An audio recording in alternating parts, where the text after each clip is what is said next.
one of the big questions people have today, are around this this push into the pandemic. And as we really listened to Victor talked about the fact that everyone was patting themselves on the back about how really the diffusion of digital health had taken off. We had seen this revolution. We went from single digits for remote patient monitoring and telemedicine to double digits, but not enough attention was really paid to those 13 million and probably more individuals that were on the other side of that digital divide. And certainly that's something that more people are paying attention to now, and more people are gravitating toward and trying to really understand more of. And I think the cornerstone of what we have is this bottom line of we need to do a better job reaching the other side of that digital divide and making sure that we have a really strong effort in terms of how people are actually putting together programs to reach folks that don't have smartphones, that are using, maybe they're still using landlines. And so one guest and one person in the HitLab community and in the Columbia community who's been an expert on this and really getting across that digital divide has been Michelle Odlum. And we're really happy to welcome Michelle. She's an informatics professor in the School of Nursing. Hey, Michelle, how are you? And we're excited to really ask her a series of questions around the digital divide, not just in the United States, but around the world. Michelle's done a lot of research overseas, and again, I think has been one of the leaders in publishing and researching about social media, et cetera, in that area. Hi, Michelle, how are you? Hi, Stan. Can you hear me? We can. Thank you for joining us today. We know how busy you are. My pleasure. Hey, so look, the audience, we've got a bunch of folks here from all over the country, all over the world listening in today. And you're one of the world's leading researchers in this area of social media and informatics and how people are, there was a boom in this and now it might be pulling back a little bit. But tell us a little bit about when you do your research, what are some of the sources of information that you use to find out and to really dig into investigational, again, human subject research in the area of informatics? What are some of your sources? So definitely in informatics, some of the sources that I've used have been some of the traditional measures, whether it's, surveys, but those things tend to take long to not only collect surveys, but to generate the data for them. So when it comes to specific, let's say I'm dealing with patient information, because one part of my research is with aging with HIV and looking at clinical outcomes and comorbidities and the things that lead to successful aging or non-successful aging. So it becomes critical for me to have access to, let us say, claims data, insurance claims data, medical record data, and those types of things, particularly when it comes to electronic health record data. In an ideal world, that's a data set that could be pulled, very quickly, if possible. Now, there are, rules and regulations around, making sure that there's security measures and making sure that, the data's secure, but that's information that's immediate. And also too, and in addition to that, peer-reviewed articles I've used a lot, which, I know sometimes the data is about a year old, but it really does help to understand some of the newer findings, the newer outcomes when it comes to health. And, recently a lot, and I will tell you that I didn't use it as much in the past, even though that I have been a researcher with social media data. I've used it a lot during the COVID. I get a lot of great news through Twitter, which has been a platform that I use for my work, from the CDC, the WHO, the NIH, updated information, daily information. Should we wear masks? What's the mask guidance? And those things as well. That's brilliant. And look, Michelle, we've known each other for almost decades now, and you've been a stalwart and a part of the Columbia community now for decades. And, I think one of the interesting things that people always ask is, in terms of informatics, how are you defining that today at the School of Nursing? on the medical center campus. How are you defining informatics and that sort of thing? So what's critical is we have so much data, and informatics is the ability to harness the power of this digital technology that is used to transform data to information knowledge for everyday use. And so when it comes to informatics, we really focus on human computing. We think about the patients, we think about the end users, we think about whether it's the providers.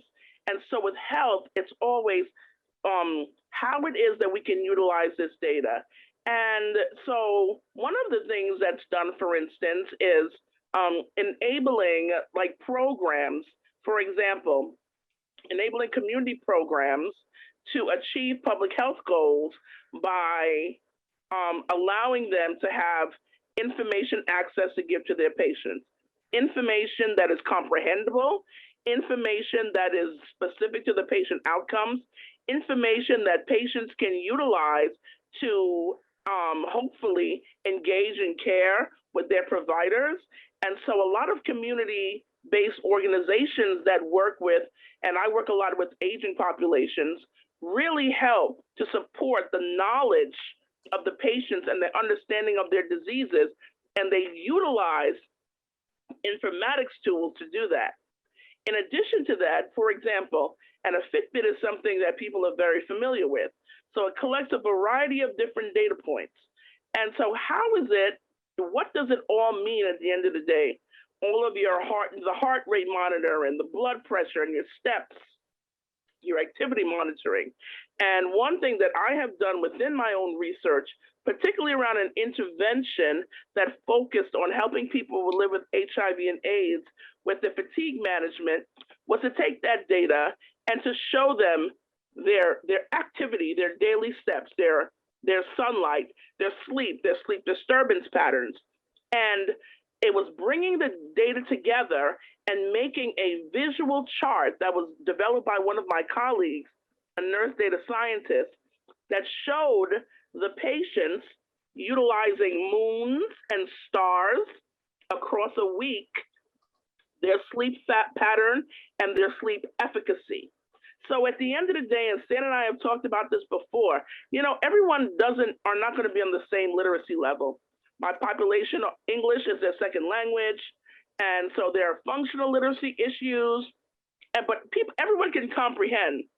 So how do we take this information technology, and make it suitable for any of the audiences we need to promote better health and health outcomes? And so whether it's a visual chart that literally needs no written language, and we've seen a lot of infographics, and we've seen a lot of that more and more, and where we're learning more about the importance of these tools as well. So when it comes to informatics overall, particularly in healthcare settings, I mentioned public health, we talk about nursing, we talk about medicine, but it's really bringing the data together in a meaningful way that it can support patient outcomes across the board, from prevention, treatment, and care.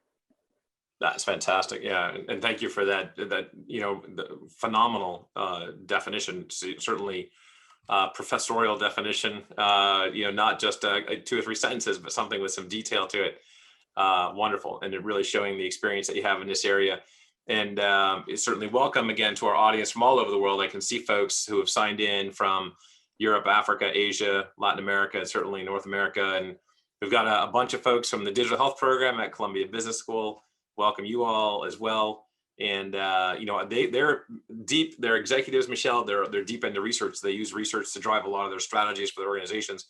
Tell us about some of the research that you're working on these days, and some of the studies you're publishing out.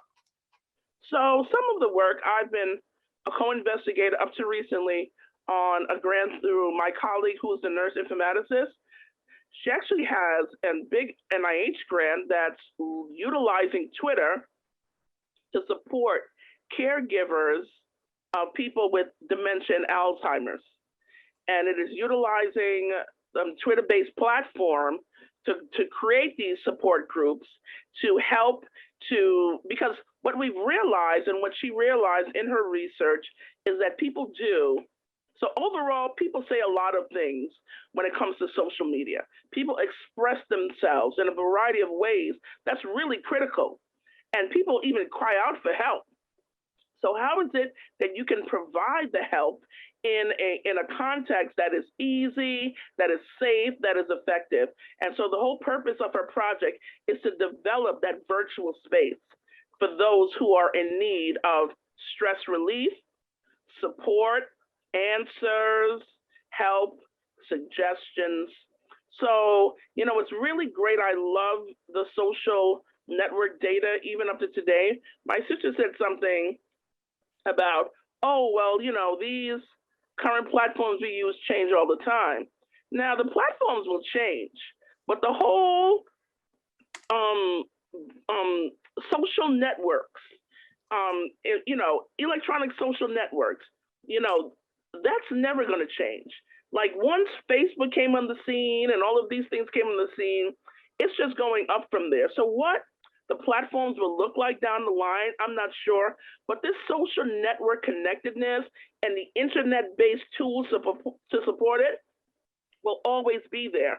So as we go along, I remember one of my professors that said, gone are the days of the public health educator who knocks on people's doors. Okay, we're past that. We're in the age of technology. Technology is amazing, it's vast, and how is it we can utilize it to the best of our ability? So in addition to that, I'm working now on a Black Lives Matter paper. Again, people express their thoughts. So we talk a lot about the social determinants of health. And what are those? For example, health insurance, where you live, your income, your socioeconomic status, your health outcomes, your safety.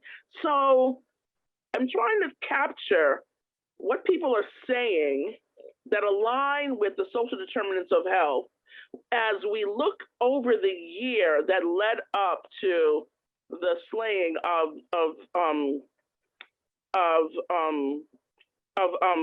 it's Breonna Taylor and George Floyd. So around those areas and to see, so we had started collecting Black Lives Matter data the July of 2019 and continued to collect it. But what we had realized is after the slaying and the social protests, the data became contaminated after May because everyone then started, with the protest and talking about that. So it really wasn't as pure as it was the year before because it's to really get an understanding of what's going on and how people are thinking, whether it's locally and globally.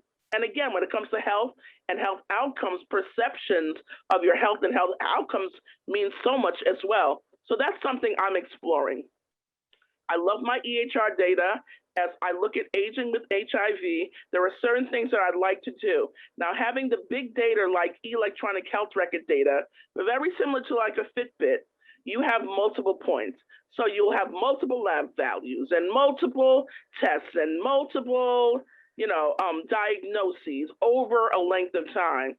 And in traditional statistics, when I talk about machine learning and deep learning, when we talk about utilizing big data and these artificial intelligence tools to analyze the data, in traditional statistics, we learn that everything should be hypothesis driven or research question driven. But the beauty of big data, for the fact that we have sample sizes that are so big that they're unquestionable, we don't have to. We can literally go in and explore. So what we've called fishing in traditional statistics is really helping us to inform and understand and see patterns that we haven't noticed before without going in with your preconceived notions of what's there. So my goal ultimately is to develop clinical predictor models that are unique with co-occurring comorbidities and associated clinical indicators. So comorbidities like diabetes, depression, clinical indicators like substance abuse and infections, and to see how they come together for these patients and then how they will predict long-term outcomes over time, because the goal is to find a way to intervene before we get there. And so my ultimate goal is to intervene, and the clinical data through the electronic health record will definitely support my efforts and help me to do that. Brilliant. Well, Michelle, very, very appreciative for coming on today. We know how busy you are amidst all of the research and teaching that you're doing. And thank you again, and have a great rest of the summer. And we'll see you next semester. Thank you. Thank you.